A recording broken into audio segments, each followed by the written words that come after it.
All right. Good morning and happy Mother's Day, mamas. Thank you. It wasn't until two things happened last night. I'd finished writing the sermon. I'd already chosen the readings the way I normally do, and you all know I just pick up the book and I do this. And I stop where it feels like I should. And so I got the ACIM, the Course in Miracles reading, not really paying attention, just trusting that that was the one. And it wasn't until I had finished the sermon and I was doing things out of order. I was doing the PowerPoint presentation after the sermon, and I got to Mother when I was transcribing it. I went, oh, shoot. I remembered my mom.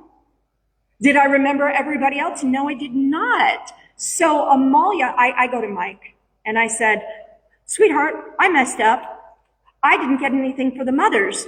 Will you go get flowers? And he said, no. And I said, okay.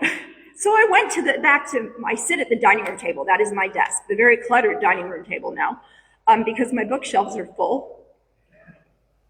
So now it's also a bookshelf. Anywho, I go back to the table and I pick up my phone and I'm ready to go on Amazon and find gifts. And now you can hit the button to have it delivered quickly.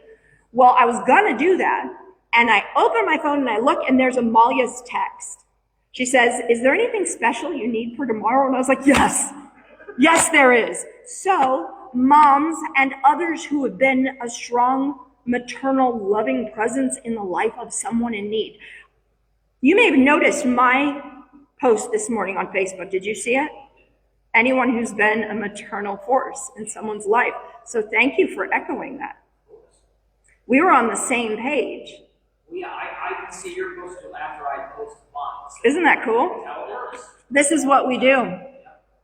I was at the grocery store on Friday afternoon after I'd left my dad's, and I had a really, really neat mom interaction. As I was checking off my grocery list, which really wasn't very long, I'd noticed a young lady walking around through the store who looked like she might be going through a rough time in her life. And when I got into line to pay, she was kind of standing to the side of the line. And I heard her say to the people directly in front of me, could you help me to buy this? And she just had a quart of milk and a little box of Fruity Pebbles in her hand. That's all she had. And I watched silently. I was just waiting. I was going to allow them to answer the call. But I was ready to step in and do it myself in case they let that phone ring, right? And after a little bit of hesitation, just a tiny bit, they did. They took her items into their cart, they paid for them first, and then they handed them to the girl, and she very quickly said thank you and rushed out of the store.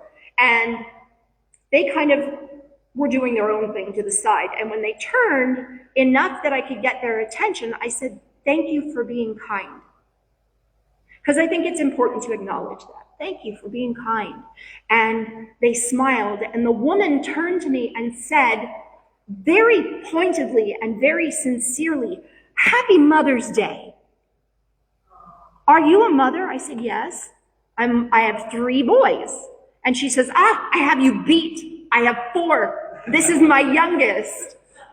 She was shopping with her boys, or her boy, and he just beamed at me, thrilled that she had said, this is my baby.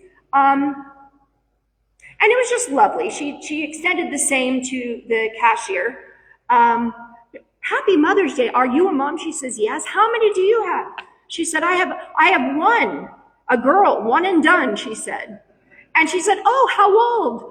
And the lady said, 13. And I said, when did you decide it was only 1? About 9? And she said, yes. But I watched this woman as she's walking out, and then I saw her later in the parking lot, and she's stopping each woman that she could see and pointedly saying, Happy Mother's Day to them. And it really, really spoke to me for lots of reasons. First, because they stepped outside of their focused shopping, because they'd had very little interaction with each other that I'd observed through the store. It was just kind of a, what's that? And then they grabbed the thing. They had not acknowledged anyone outside of them, and they stepped outside of that to help somebody. And next, it spoke to me because Mother's Day is generally reserved for mothers and kids, but this woman made sure to really beautifully acknowledge every mom that she could find. And that's something you don't see. And finally, because this store was fairly empty, and I hadn't noticed any of them speaking to anybody except each other during the store, I noticed that after they helped this stranger, they suddenly leaned into the moment, right? They leaned into the moment and they shown love to all of us. And it raised a question for me. Do we tend to lean in, connecting with others as a direct result of helping one person or one cause? I have a feeling that we all do. And that is a huge thing to consider. And it is something that I'm going to touch on a little more deeply next week, but that's enough for the moment. So I have to tell you, there is an image that you'll see today that has been following me around all week. It actually showed up mid-service last Sunday. And it kind of arrived quietly, but it was very, very persistent all week. And it was just clear enough to say, hey, pay attention to this. But until last night, that's all it said. Pay attention. I had no idea why or what it was going to bring forward. I had to wait to hear it speak. And we've been walking with the sacred symbol of the cross for 4 weeks now. And if you've been here, you know. I do not usually do things in no way that you might expect. We're going to say it that way. Is that the right way to say it? Yeah. And so it's probably no surprise that this journey has taken some pretty unconventional turns. We didn't approach this from a place of doctrine or crucifixion. We started with 2 simple lines meeting in the middle. The symbol itself, rather than the differing viewpoints of the spiritual stories surrounding it. Talk 1 said you are here and you have a choice, or choose to be present so you can see your path revealed, right? And talk 2 said, don't just stand there, seize life, claim it, suck the marrow out of life. Remember Thoreau? And last week, talk 3 said, you're it.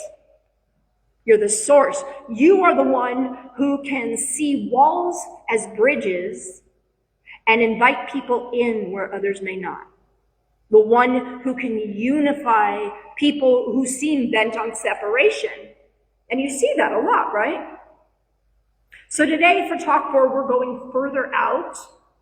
No. We're going deeper in, I think. Because the question isn't, are you it anymore? The question today is much quieter, but it's also much more intimate. Who knows you? Who knows you? Who really, really knows you all the way through?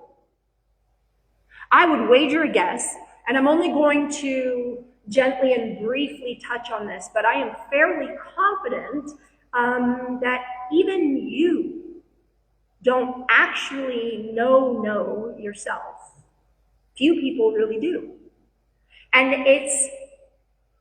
it's no small wonder when you consider how noisy it is inside of everyone, right? But that's all I'm going to say about that for now. Look with me at Da Vinci's Vitruvian Man. Okay, at first glance, it looks like a man standing in perfect proportion, right? Inscribed in both a circle and a square. And yes, it is definitely that. Okay? But look again. Look at it through the lens of our symbol in this series. Do you see? His body forms a cross. He is the cross. He's not standing on a cross and being the unifier or choosing a direction or deciding whether to be here in the past or here in the future or here in the middle right now, right? And he's not trying to figure out whether to be more divine or more of the world, as Jesus would say. He's not any of the stuff that we've talked about so far. He is one. Vertical line from head through heart to feet, and arms stretched wide in the horizontal. And then look at the details. Okay, look at the first whole body. Okay, that one clear central figure. It's grounded and open and present.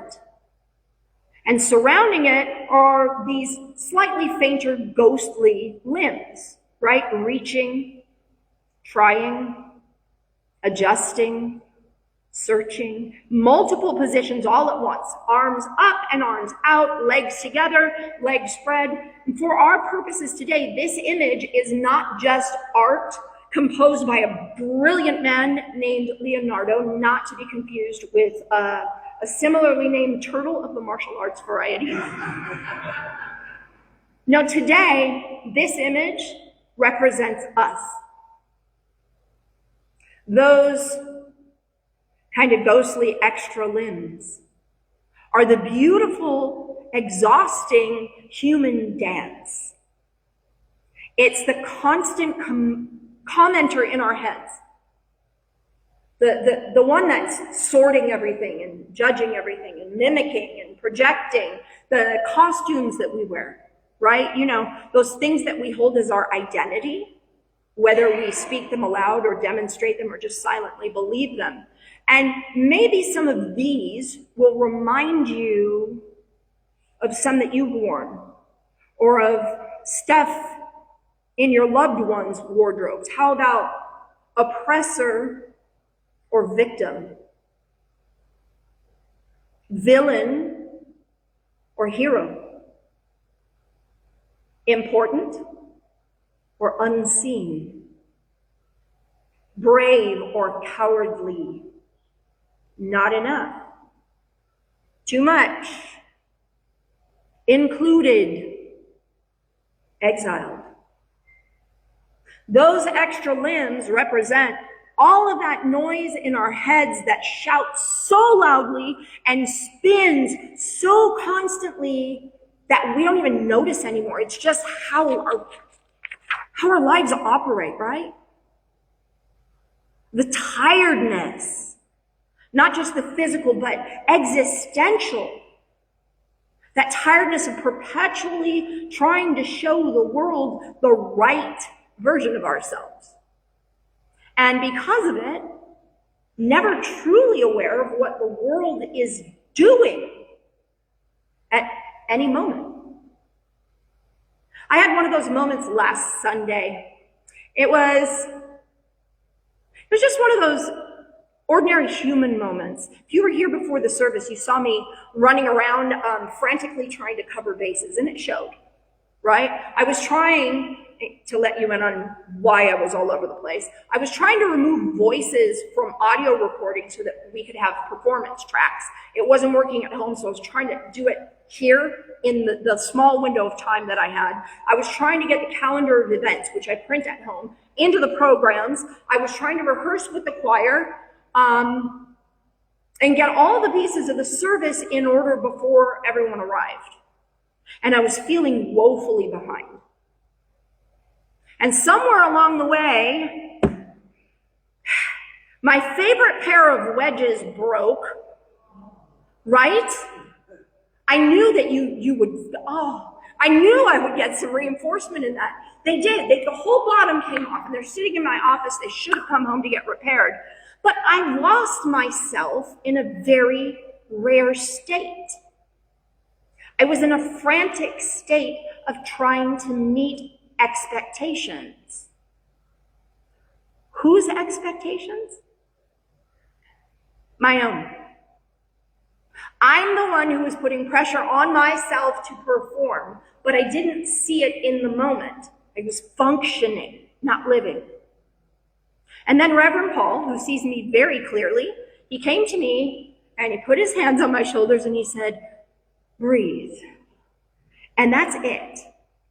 All of those ghostly, extra, frantically running limbs stopped sprinting into the future and trying to control the present by looking ahead into a time that hadn't even happened yet. And so I went outside and I planted my aggravatingly wedge-free feet. They're really cute. I planted it in the grass, right? And I stood there and I just returned. And suddenly I could breathe again. And everything felt alive again. And I felt connected to myself again. And that, my friends, is holy. Because you see, nothing had actually changed. I had just arrived, come fully present, and that's all.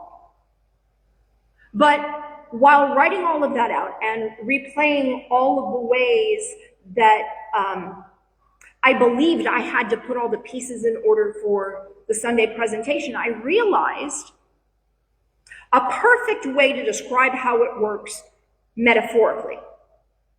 Imagine yourself as the lead actor in the live action play of your life. Okay? Everybody there?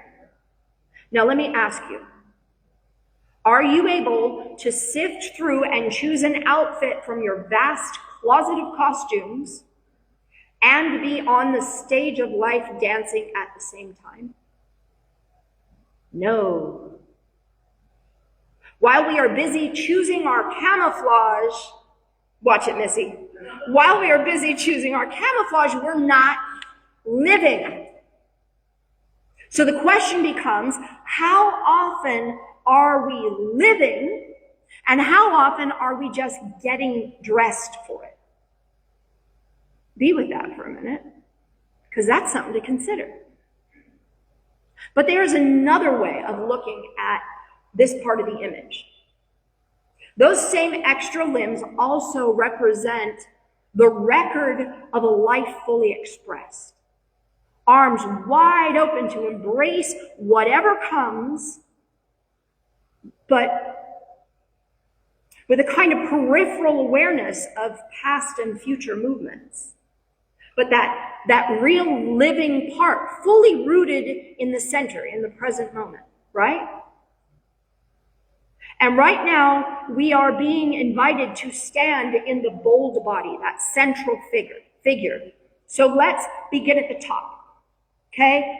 In our earlier reading, Jeremiah tells us that God said, and I love this, I actually have this verse in my copy of the Bible at home. I have a post-it with this verse on it, because I think I wrote it many, many years ago as a young teen. And I think what I had done is I opened, like I do now, I've been doing it my whole life, and that's where I landed. And so I took note of it because it had weight. I don't know why I've never brought it forward, but I did now.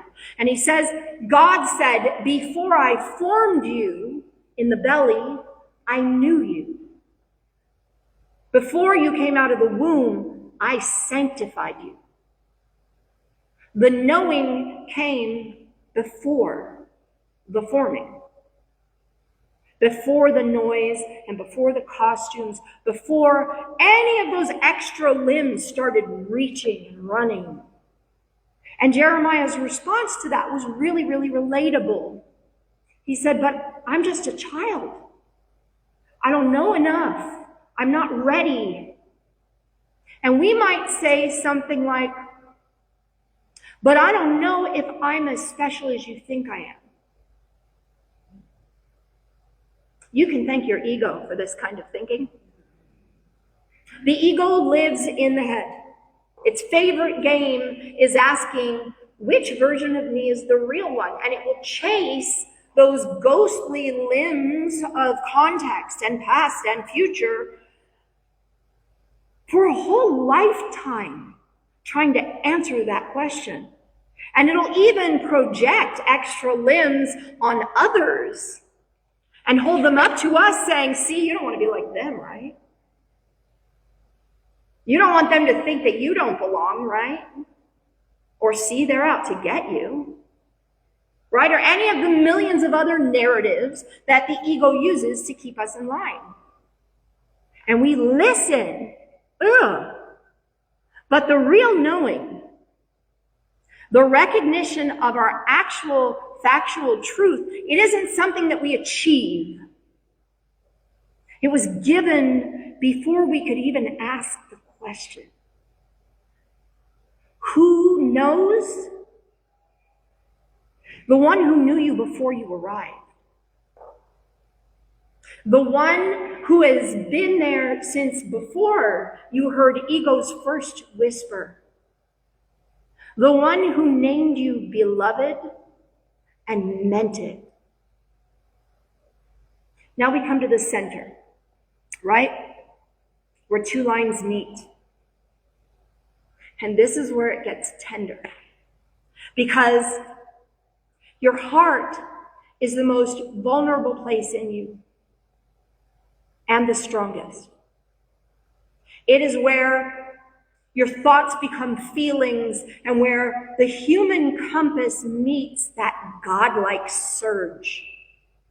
It's where you've been hurt and where you've loved deeply and where you've armored up and still given everything anyway.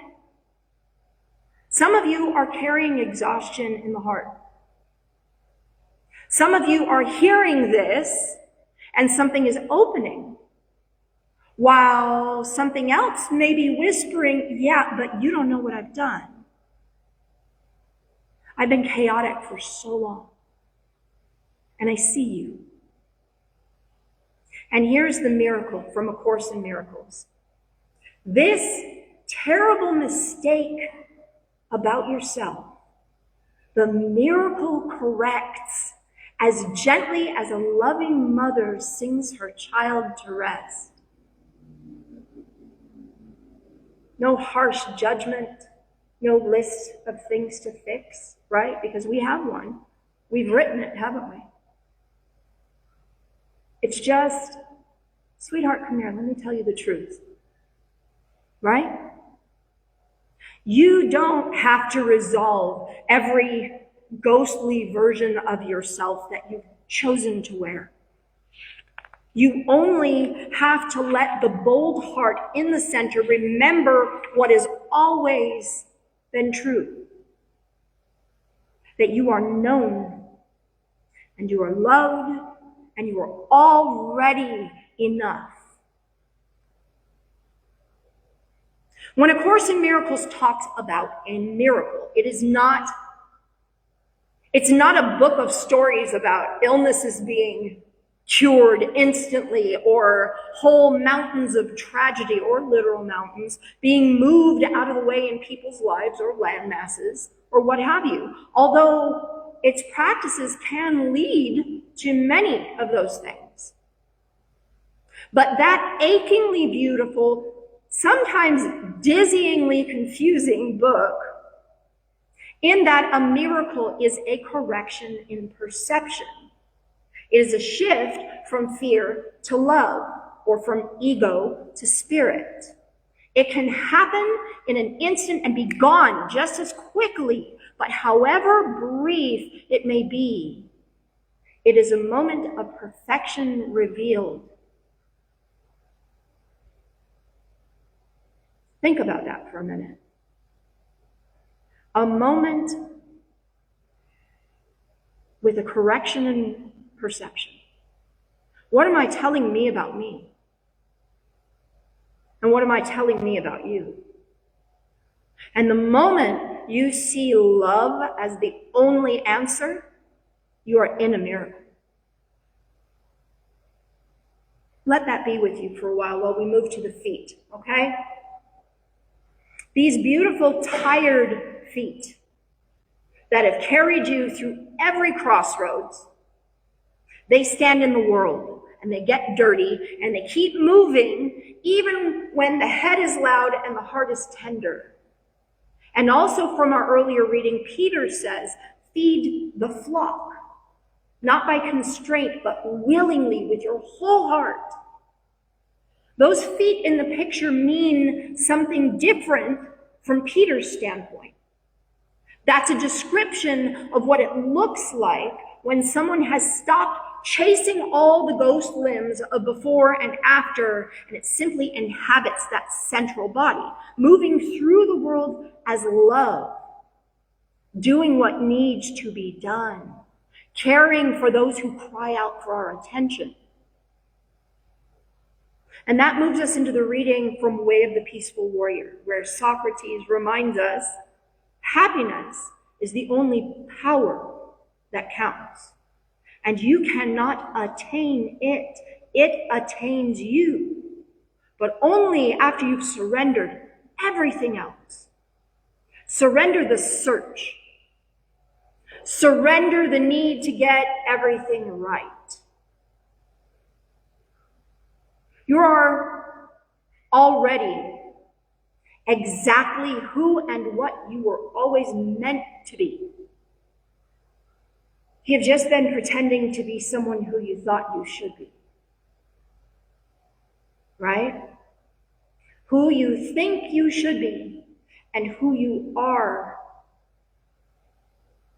You signed up for that before you were formed. When you were only a beautiful, sanctified idea in the heart of God. Who you think you should be and who you are very different people, you may discover. Walk, like Peter said. Take care of others, and happiness attains you. Happiness reaches out as you, like that mother and son at the grocery store demonstrated.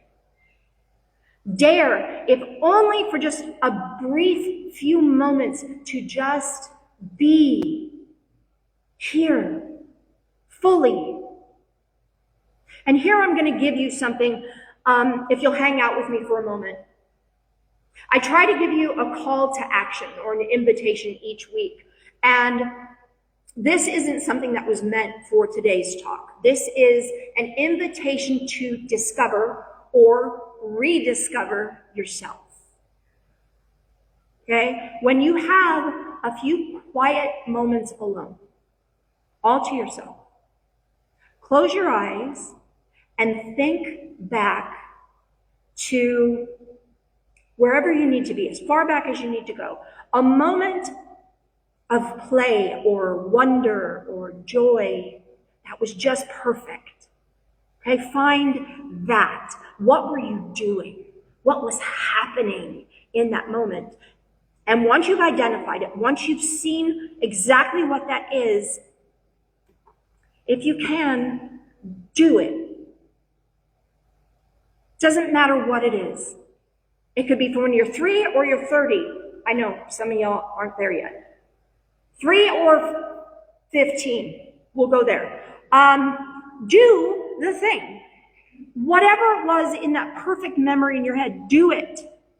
Allow yourself some room to breathe and dance or skip or sing or write. That's my thing. Or spend time in nature. Bond with a peacock. There's plenty here. But you get what I'm saying here, right? Go do something where nobody is looking or listening. And remember what it feels like just to be who you are without any of the filters. Because the feet don't have to be fearless. They have to be willing and present and yours. I'm not saying that in a cavalier way. Your feet must be willing to walk that holy highway that we discovered together in our first talk. One honest, present, fully you step at a time. And here's what I came to say today. I know you wish I'd gotten here before, huh? None of the extra limbs in your awareness, these things that you've held on to, none of them make you bad or wrong or broken or just kind of not working right. They don't make you behind. There's nothing to catch up to. They are a record of a being who's been trying so very, very hard to be loved, to be safe, to be real, to be seen. And the divine looks at all of it, the noise and the costumes and the reaching and the exhaustion, and it does not flinch. It does not sort or condemn. It simply says, with the kindest and most love-filled voice imaginable, I knew you then, and I know you now. I am with you in every position of life you've ever tried, and you've been my great joy at every moment. You are extraordinary and stunningly beautiful and filled with all of the perfection that I had to give. I couldn't have made another as beautiful and wonderful and amazing and incredible as you. They're passing tissues out in the front row. Did you hear the truth in that, though? That's why it moves. It's not my voice saying it's the truth coming through this mouth. You don't have to silence the head completely. And you don't have to heal the heart perfectly. You don't have to make the feet fearless to walk. You just have to return again and again to the bold body that was known before any of it began. Be fully present. Remember who knows you.